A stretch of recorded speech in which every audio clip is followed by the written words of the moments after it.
రైతు సోదరులకు నమస్కారం. ఇప్పుడు మనం టమాటా తోటలో బంతి మొక్కలు నాటడం వల్ల కలిగే ఉపయోగాల గురించి తెలుసుకుందాం.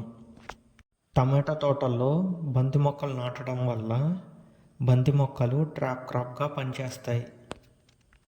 బంతి మొక్క వేరు నుంచి విడుదలయ్యే ఆల్ఫా టెర్మినల్ అనే పదార్థం రూట్ నాట్ నెమటోడ్లకు విషపూరితంగా పనిచేస్తుంది.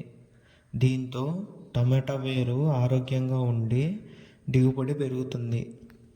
బంతిపూల యొక్క వాసన తెల్లదోమ, థ్రిప్స్ మరియు లీఫ్ మైనర్ వంటి కీటకాలను ఆకర్షిస్తుంది.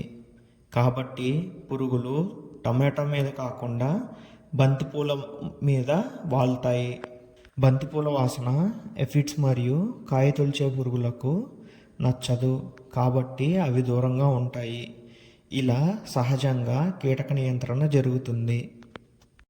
ప్రకాశవంతమైన బంతిపూలు తేనెటీగలు మరియు పరాగ సంపర్కానికి ఉపయోగపడే పురుగులను ఆకర్షిస్తుంది, కాబట్టి పరాగ సంపర్కం పెరుగుతుంది. ఇలా దిగుబడి పెరుగుతుంది.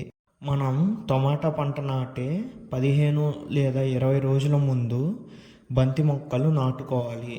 తద్వారా టమాటా మొక్కలు పెరిగే సమయానికి బంతిపూలు వస్తాయి. ఇలాంటి మరిన్ని టమాటా తోటకు ఉపయోగపడే వీడియోల కోసం మా ఛానల్ని సబ్స్క్రైబ్ చేసుకోండి. ధన్యవాదాలు.